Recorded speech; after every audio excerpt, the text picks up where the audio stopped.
Welcome back to the Fans Talk Pro Wrestling Podcast. As always, I am your host with the Hall of French Toast, Freddy Carlson, and I am joined today by my good friend on the other side of the microphone, Angelo Belli. Say hello to the people, Angelo. Hello, everybody. What is going on? And today we are here to talk about some news in the wrestling world. We're going to make it very simple, very short and concise tonight, and we would be remiss if we did not mention the untimely passing of the legendary, late, great WWE Hall of Famer Pat Patterson, who passed away late Tuesday night, December the 1st, at 79 years of age. Pat Patterson was the first ever WWE Intercontinental Champion, having won a fictional tournament in Rio de Janeiro, Brazil, back in 1979. He was also the brains and the creator of the inaugural format of the Royal Rumble match. He went on to be inducted into the WWE Hall of Fame in 1996, and was the first openly gay WWE superstar. He was also one of the Stooges alongside Gerald Briscoe for Vince McMahon in the late 90s during the Attitude Era, providing amazing comedy relief alongside the likes of the talented heads of the era that existed back in those days. And of course, was Vince McMahon's trusted right-hand man backstage on creative for years and years and years. It has been very well documented that many superstars over the last several days have been sending in their well wishes and their support and love for Pat on social media and expressing his desire to always make the superstars be looking even better and to make the crowd go home even happier. Angelo, do you have any parting words for the legendary Pat Patterson? I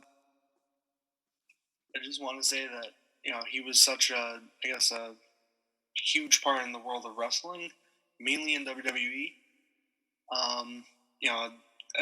To me, when I was seeing all the superstars and everybody post, men and women, actually, about how they got started, they were saying how much of a key role he played in them becoming superstars. He was just like a father figure to them, almost like Dusty Rhodes was in NXT. So, for that, that just hits home. That touched a soft spot. Yeah, and I think the thing is, it's kind of unfortunate. We didn't get to see Pat wrestle, at least not in his prime. A lot of what we saw, was more of a comedic thing, as I said, with the Stooges. But exactly, he truly was innovative, and he truly was, to a lot of people, the go-to guy. I mean, I saw some of the posts. If you needed a unique and crazy or good finish, you went to Pat Patterson because his mind was just so amazing at that. And I feel like when you can create that in your mind, when you can create that in your abilities, it is very, very hard to, to be forgotten. And, I mean, they say legends never die, especially not in the wrestling business. And I don't think the legacy and the memory of Pat Patterson will ever be lost. He was truly an innovator, truly a stalwart in many respects, and he's not. And I thought about this the other day. He might not have been an Austin or a Rock or a Cena, who was literally the face of a generation, but he was the behind the scenes to those faces of those generations, creating those unique finishes and being in their corner every step of the way. And he is the true legend that we have lost in this world in the year of 2020. May God rest his soul, and Pat Patterson, you will be missed. With that being said, we do want to move on from the somber and get into some actual wrestling news, and we have something a little more exciting to talk about, and that is AEW Dynamite last night. Winter is coming. Angelo, did you check out Winter is Coming last night on Dynamite? I catched, on my actual TV, I catched the main event, the ending of the main event between Omega and Moxley. The last, I believe it was 7 or 8 minutes of AEW Dynamite. Such a good episode. My God, what a show it was. From whatever I saw on Instagram or, just anything. Yes. And when I got home, just to see the last little bit of that main event. So this is the spoiler alert to anyone who is listening to this and has yet to see or hear of the results of AEW Dynamite. If you didn't see Winter is Coming and you want to have it not spoiled for you, you were concerned about that, now is your time to either skip to a later point in the video or stop listening, because we're going to be talking a lot about it. So, Winter is Coming, AEW Dynamite, Wednesday, December the 2nd, 2020. Was a very hyped-up Dynamite episode, and arguably probably the most important one that they have ever had to this point in the over year of existence that they have had with this show. A little bit of filler, but some good stuff. There was some stuff with Britt Baker early in the show, getting into it with Thunder Rosa. I'm excited to see what goes on there. There was the Dynamite Diamond Ring Battle Royal. The final two participants were MJF and Orange Cassidy. They'll go one-on-one next week for the Diamond Ring. And of course, the two main things coming out of last night's episode. We'll start with what happened as Cody Rhodes and Darby Allin were being assaulted by Team Taz, Powerhouse Will Hobbs, Brian Cage, Taz, and Ricky Starks. And, oh boy, who would have thought that the 61-year-old man named Sting would show up in AEW on Winter is Coming? Angelo, you may not have caught it live. Actually, I just missed it. I put the TV on just after the segment ended.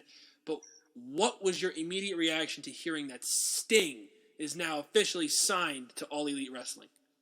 So when I saw, whether it was one of the posts that I saw on Instagram from numerous wrestling pages, or when I saw that video that you sent me, unfortunately I was at work finishing up, but I had a couple seconds to see the video, and the second that I heard the entrance music, I'm like, what the fuck is going on? I'm watching the video, and then I see the Titantron, I see the Crow, and I'm like, there's no way. There's absolutely no way. And then I hear, oh my God, it's Sting! Tony Schiavone, you handsome, handsome man. What a call. It's Sting! Oh man, it felt like WCW in the late 90s all over again. And the crazy thing is, so there's a lot to unpack in that fact alone. I mean, what's going on there with Sting and, with his debut in AEW. His return to TNT. So Sting was the face of WCW for many respects, for many years. He had his legendary feuds with the likes of the Ric Flair and Hulk Hogan and the NWO and the Four Horsemen, and we all knew Sting was kind of like the WCW guy. He was the guy who stayed until the bitter end. Like The Undertaker with WWE, Sting was the face of that company, and despite all the big names that came in, Sting was always there. He was omnipresent. He never went away. But WCW closed its doors in March of 2001. The last match to ever take place in a wrestling match to take place on TNT, on WCW Nitro, was Sting versus Ric Flair.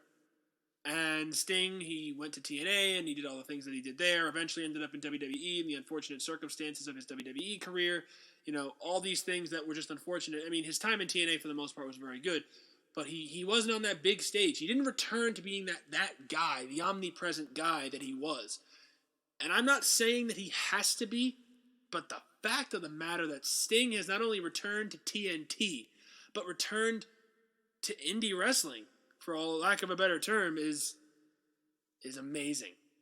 Because let's be honest, there was a good chance that if AEW didn't exist, he would forever be like one of those WWE Hall of Famers who's there and who's always just there, in the background, But guys like Bret Hart have already gone there and done things like this, and now Sting, being a full-fledged member of the signed, he signed to AEW. Yeah, I heard a multi-year. Yeah, it's crazy. Sting, he's 61 years old. Now we got to get into this, Angelo, and we had this conversation last night. Yes, we've been going back and forth, even into today. Yeah. So now the question that Sting is in AEW, great moment, great pickup, and a great mind to have around these young and up-and-coming guys, and I think it's going to be great for guys like Darby Allin, and even for Cody Rhodes and Team Taz, and all these young guys who are going to be exposed to being around Sting now, this great wrestling mind. My concern is there's two. There are two. I'm more worried about the first one than the second because I think they're smart enough to not make this second mistake. I don't think Sting needs to get into that ring. He is 61 years old, and this is a man who 5 years ago had a career-ending neck injury at 56.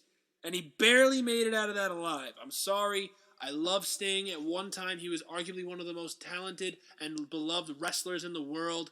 And everybody wanted that dream match between The Undertaker and him for many, many years, even well after both of those guys were past their prime. And yet, we still wanted it for the simple sake of nostalgia. And that would have been the one nostalgia match that if WWE ever gave it to us, we would have been totally fine with it. But we didn't get it. We had to have Sting be buried by Triple H because, hey, WCW sucks and I won the war. If you're Vince McMahon, great, good for you. 15 years later, you still couldn't get over it. And then, of course, the unfortunate circumstances of what happened with Seth Rollins in that match. Again, not Seth's fault necessarily, just Sting's body kind of giving in after, 25, 30 years in the business. And, it happens. And not everyone can go for as long as guys like The Undertaker and be consistently in there. And while might be fighting while hurt and fighting through the pain, Sting literally couldn't. And I'm just worried about him being in the ring. And Angelo, I know you had said some hopes that you had. But why do you feel so confident that it will be okay for Sting to be in the ring despite all these outlying circumstances? So the problem that I like, the way that I see it is, if you're gonna let him go in the ring, have him do it like once every now and then, like sporadically, and even if it's a squash match, just to put someone over. Who cares? His career is not going to be ruined by it, especially if you put him in the ring against someone like Darby Allin. So, and now here's my thing. I think, personally, he needs to do what Arn Anderson has been doing for Cody Rhodes. He needs to be the guy in the corner, lending the advice, lending that hand, and being a mentor. And if you're going to put him in a match, it has to mean something. If there is any reason to put him in a match, there has to be a reason, and there has to be a fail-safe plan to keep him safe. I truly think the only way he should be competing is in cinematic wrestling. And unfortunately, I think AEW is not as big on the cinematic kind of format as WWE has become in this pandemic era. But I'm just a little concerned about that. Be that as it may, I'm really hyped that he is in AEW. Because I think him being around, like I said before, him being around a guy like Darby Allin is going to be great for Darby's career. Because Darby is this kind of weird, emo boy character, and he's got a lot of potential. He is great in that ring. He is a great seller, and he is going to be big money if he's given enough opportunity and enough time to develop. And I'm loving the fact that he's TNT champion, and I truly think he can be a world championship competitor. But think about it. He's got very similar vibes to Sting. Sting was this guy who was kind of like an outlier, and then all of a sudden he became this big mega babyface in the late 80s, early 90s. And then he transitioned into that demonic, Sting, the Crow-like character and all that. And then eventually the Joker Sting that developed in TNA and all that kind of stuff. I think Darby has those kinds of layers to his character already. And if you allow a guy like Sting to work with him, maybe be his manager, maybe be his mouthpiece, something like that, and then maybe you have them end up feuding at some point down the line where you have Sting, the legendary Sting, put over Darby Allin. I mean, if you're talking about a legend coming back and putting somebody over, that's the way you do it. Elevate them to the highest level possible. And now, Angelo, another thing that we saw on social media, and there's been a lot of this, is a comparison to what WWE did with Bill Goldberg. Yes. And I think we are both in agreement, and disagree if you do, that this is not the same type of a situation. Yeah, I agree 100%. Definitely not the same type of situation, because to me, it's like, Goldberg comes back to WWE and automatically, boom, Universal Championship. And it's like, what are you doing now? Like, why are you giving it to him when he comes back for one match, hits three spears and a jackhammer, and then that's it? And then you're not going to see the title for a little while, and then he cuts a promo, and then in his next match he botches a move or gets injured or whatever bullshit happens. But so I don't know. Yeah, so it's obviously up for debate. I don't think I'm in that boat as well. Like I said, where I don't think that this is the same thing at all. I feel as though the only comparison you can draw is it's an older guy coming back and potentially getting more TV time than some of these younger guys who are, I'm sure, really hungry to be on TV. But the thing is, and this is where I'm coming from, Sting, and this is the second thing that I mentioned before that I'm not as worried about. AEW saw what happened in TNA. TNA in 2010-11 started to rely too much on the outside guys, the quote-unquote washed-up WWE guys coming in and being the focus of everything while their homegrown talent suffered. Guys like James Storm and Robert Roode and AJ Styles, Christopher Daniels, guys who have been there, who are like the established guys, Samoa Joe, Eric Young, had to take a back seat a lot of times to guys like Booker T and Kevin Nash, Kurt Angle, Scott Steiner, I think the one exception is Christian, because Christian went there to elevate himself, and he did, and he made himself a main event level talent there. So that's when he was Christian Cage, and that's great and all well and good. But TNA relied too much on it, and then the failed Hulk Hogan experiment that just completely ended any hope TNA have had of being the number 2 company in the world, because Hogan let his ego run wild, as he does everywhere he goes. And you see, I'm not as worried about AEW doing this, because everyone involved in the decision-making at AEW saw this and knows that that was the death nail for TNA. And they know that this is supposed to be an alternative to WWE, and so they're not going to make the same mistakes that WWE made in putting the world title on a 60-year-old man who is definitely well past his prime, and as I said before, should probably not even be in that ring to begin with because of the health issues. Whether or not his neck feels fine, as he has said in interviews, is up to him. Is one thing. But, and this is the thing that I really, really worry about, is that he is going to be put into something. Looks like something with Cody and Darby for right now. Mm-hmm. Fine. But do not, for the love of God, put him anywhere near that world championship unless he is elevating Darby to that level. Now, I don't think Darby is there yet. He's got the TNT title. He needs to run with that for a little while and make that title important and make Darby important. And then maybe down the line, if there's any way or ability to do so, you give Darby a chance at the world title. And if Sting is his manager or his mouthpiece, great. That's fine. You got Taz as the mouthpiece for his whole team. You got Jake Roberts as the mouthpiece for Lance Archer. Arn Anderson is there with Cody. Those guys, Tully Blanchard's in there with guys like, Shawn Spears and FTR. Having them around in that locker room in general is so helpful. And now you're going to add in Sting.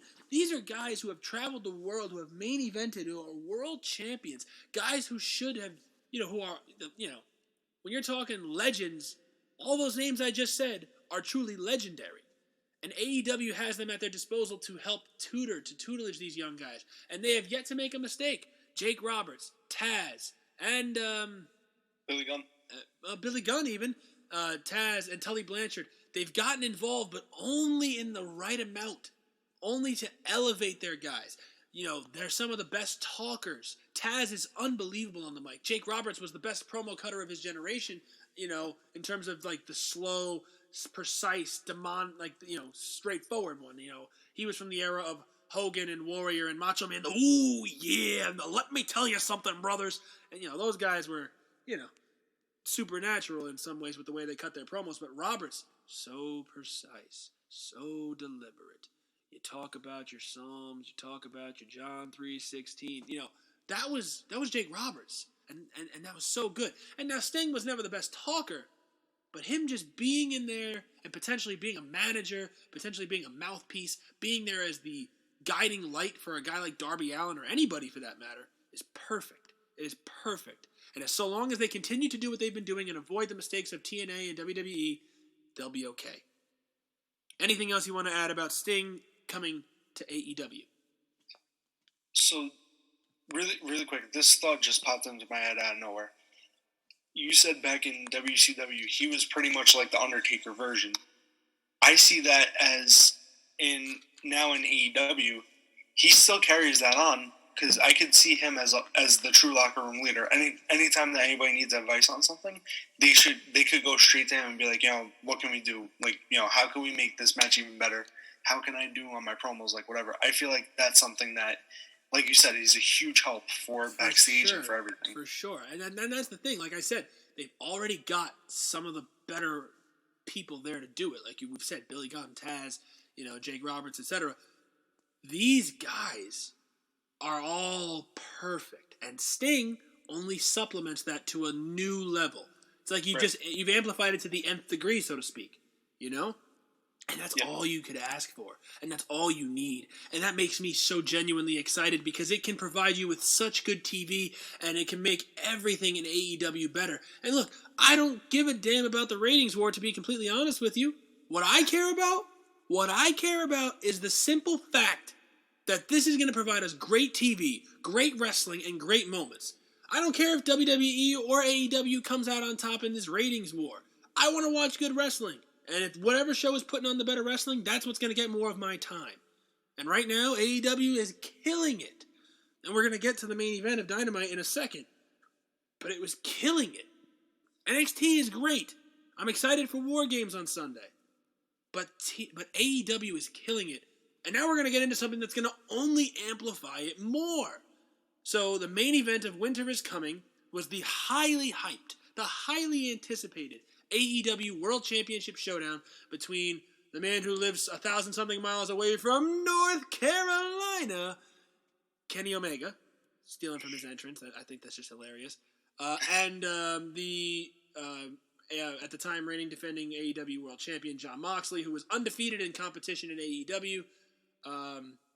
Moxley and Omega went on and put on a very hard-hitting, vicious-style match, the type of match you'd expect out of those two. But the surprise ending, man, I'm not one for screwy finishes. I like a title match of this magnitude to end with a legit winner and a legit loser. But this is one of those few times where the booking decision was the absolute perfect call. And they went with the finish of Don Callis, who has been best friends with Kenny Omega for 27 years, who is also the executive vice president of talent relations for Impact Wrestling, on commentary. Moxley throws Omega into a space heater at ringside. Omega looks like he may be concussed.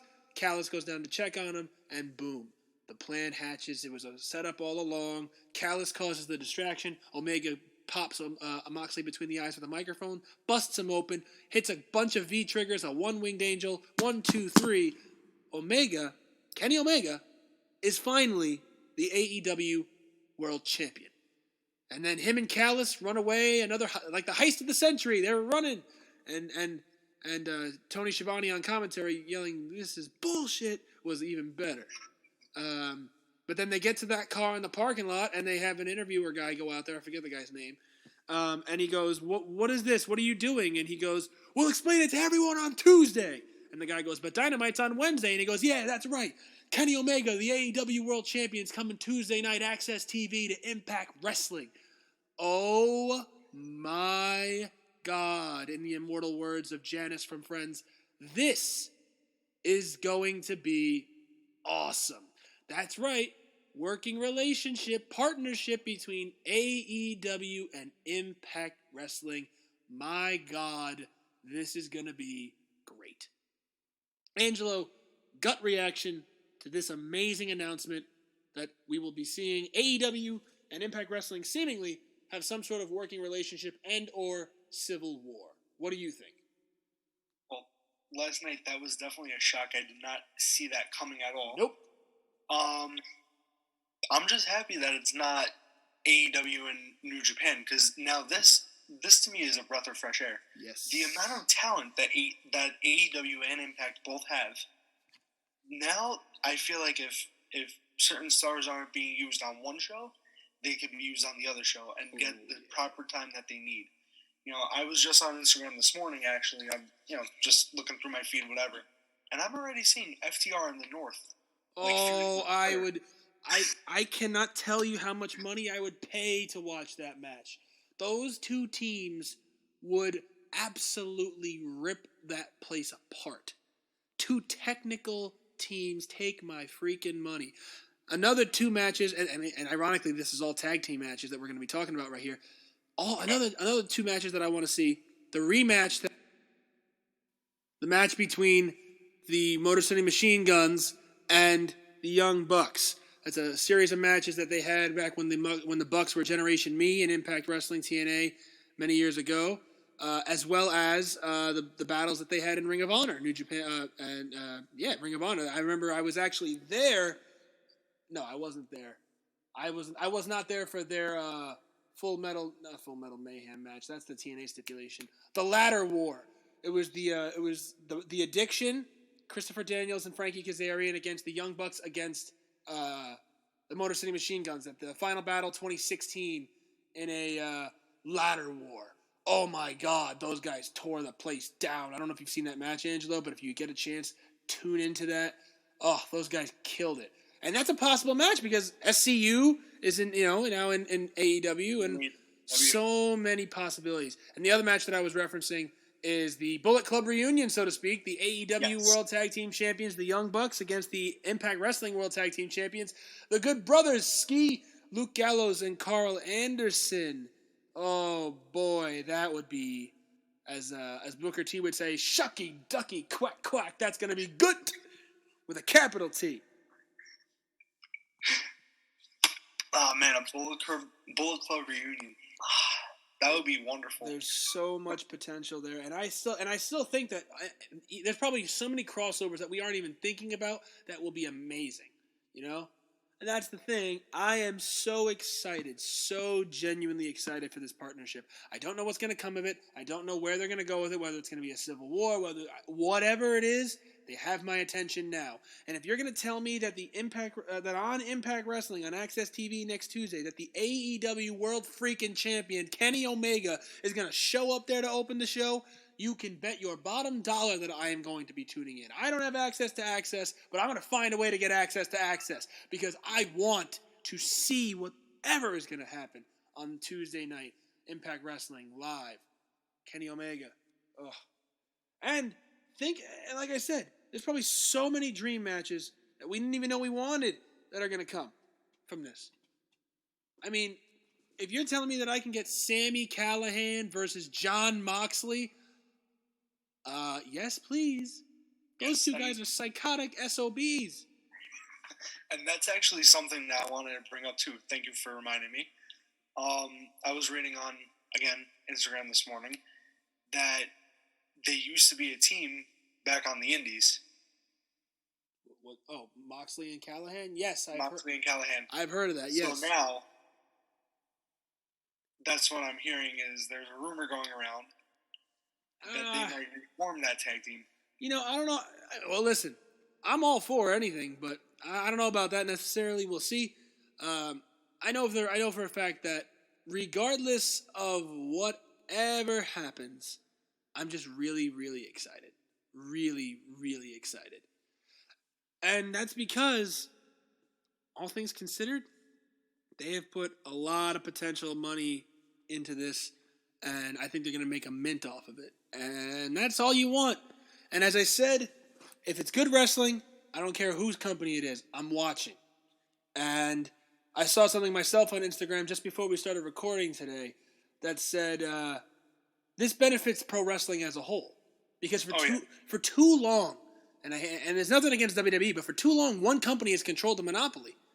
For 20 years, WWE has been the only company that you realistically can say you will always have the opportunity to tune into. If you get a partnership in some way, shape, or form with AEW, Impact Wrestling, Ring of Honor, New Japan, MLW, all these companies that are on the rise with so many talented superstars who, if you just gave them the opportunity, would be so amazing. It will be beyond beneficial to every one of those companies, every one of the superstars in those companies, that people won't only be tuning into WWE anymore. It's quickly becoming apparent that WWE's product is only as good as it's been, and it's not very good, to say the least. NXT is the one bright spot, and if they can't compete with AEW head-to-head, then nothing WWE produces will. I'm sorry, it's just not possible. There's too much inconsistency with their booking, with their storylines. I mean, I can honestly say that I might be intrigued by 2 or 3 of the storylines going on. Now, obviously, if you're talking 2 or 3 from the entirety of the main roster, that's 2 shows.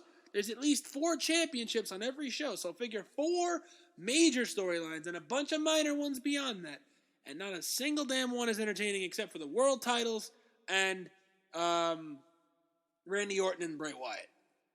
That's it. That's genuinely all I'm intrigued by. The rest I couldn't give 2 you-know-whats about. So, all I gotta say is, I'm excited for what's coming. I think it's going to be absolutely amazing, and I don't really think that there's a lot of downside to this. And it's very rare that you can say that with anything in wrestling. So, let's just hope that the ball does not get dropped, if you will. Whew. So that's an interesting episode here, Angelo. Anything else you'd like to add in, throw onto the fire before we close things out? Yeah, so one last thing about partnerships. Something that you and I were actually talking about a little while ago, earlier today. In an interview, probably, I want to say within the past couple months, Kenny Omega was asked a question on, since him and the Elite turned down contracts with Vince McMahon and WWE. Right. Would they ever consider working a partnership with them? And he said the door is always open. And I believe this is a direct thing from what he said, is that it's not about what we want, it's about what the fans want. If the fans want a good damn show, we'll give them a good damn show. Man, I said this to you before, and I believe it wholeheartedly. If that were possible, it would be the biggest thing in the history of wrestling. No WrestleMania, no Wrestle Kingdom, no pay-per-view, nothing will ever top that. Because genuinely, there has never been a time when two of the top promotions have their best stars compete head-to-head. Genuinely. Because as much as they want to say that whole, alliance storyline that took place in 2001, that was not WCW's best. You had guys like Sean Stasiak and Buff Bagwell competing in main event spots as the WCW representatives, and nothing against Booker T and Rob Van Dam, but they were not nearly as good, at least, or not good, that's not the word. They were not at least nearly as popular as the likes of Scott Steiner, Goldberg, Sting, Ric Flair. The big money names of WCW. It's been a long day. WCW, and yet they never got that. And when they finally came, it's too late, and everything was a mess. Goldberg fell short. NWO died very quickly.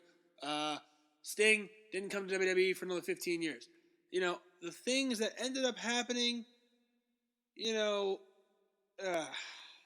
would love it. I really would. There's so many dream matches. I could sit here and name them for days. Genuinely. Even though some of the guys in AEW were WWE guys, I still want to see a lot of that stuff. I still would love to see Kenny Omega go head-to-head with a guy like, Randy Orton. Or a John Cena. The Young Bucks versus the New Day. So many possibilities. So many. But I just don't see it happening, and it's not because the fans don't want it, but because there's people in high places, in one particular company at least, I'm sure, that will never want it, and that's the sad part. And you know what? So be it, So be it. I like the concept, though. I do. And I really, really hope that someday, somehow, we actually get it, and we get it in its entirety, we get it in its fullness, and we get a great version of it. That's all I can hope for.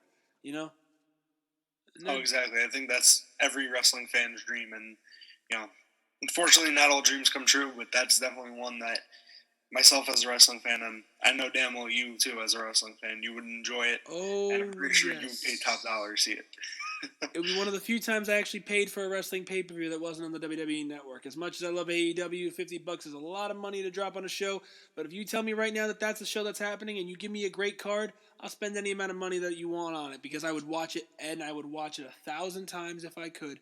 Because that show, in my opinion, will be the best damn wrestling show you will ever see. Because you will put the best of the best on there. You'd have to put the best of the best on there and literally make it be, for one night only, a civil war.